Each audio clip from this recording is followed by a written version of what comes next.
என்னங்க உங்கள் ஆட்சியில் இந்த மாதிரிலாம் நடந்துச்சு அப்படின்னு கேட்டால் அவங்க மட்டும்னா ரொம்ப ஒழுங்கா அவங்க முதுகில் என்ன ஆகுதுன்னு பார்க்க சொல்லுங்க, அதுக்கப்புறமா எங்களை பற்றிலாம் அவங்க பேசலாம் அப்படின்னு பதில் சொல்லியிருக்காரு. சரி இதெல்லாம் இருக்குது, இல்லை எங்கள் ஆட்சியில் நல்லா இருக்குது அப்படின்னு பேசுறது வேறு, அவங்க மட்டும் என்ன ஒழுங்கா அப்படின்னு பேசுறது இப்போ அரசியலில் ட்ரெண்டாக போய்கிட்டு இருக்கு. அதுவும் ஆளுங்கட்சியில் இருக்க அமைச்சரே பேசியிருக்காரு இப்படி. யார் அமைச்சர் சேகர் பாபு அவர் தான்.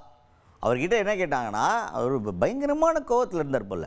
அது என்னென்னா நம்ம செய்தியாளர்கள் வந்து கேட்குறாங்க, வெயில்னால கூட டென்ஷனாக இருக்கலாம் இந்த இவங்க அப்படின்னு கேட்கும்போது அவங்க அப்படின்னு ஆரம்பித்தார். அப்போயே தெரிஞ்சிருச்சு பயங்கர சூடாக இருக்கார் போல் அப்படின்னு தெரிஞ்சதுக்கப்புறமா நம்ம ஆளுங்க வந்து சூடாக இருந்தாலும் சூடாக ஏற்றி விடுறது தானே நம்ம ஆளுங்களோட வழக்கம்.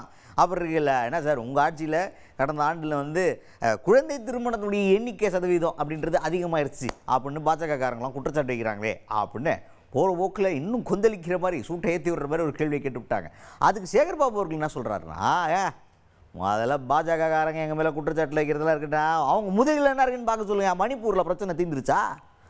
தீர்த்துட்டாங்களா? அதுவே இன்னும் தீர்க்கறதுக்கு வழி இல்லை. அவங்க வந்து எங்களை பற்றி பேசுகிறாங்களா?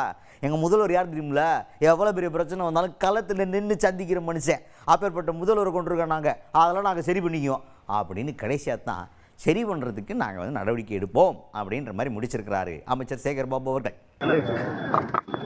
இவங்க சார் இந்த 1 இயர்ல பார்த்தீங்கன்னா குழந்தை திருமணங்கள் வந்து 58% பாஜக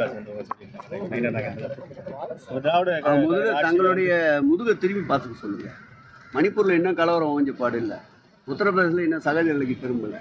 தன்னுடைய முதலில் இருக்கிறார்கள் முதல் திரும்பி பார்த்து சொல்லுங்கள்.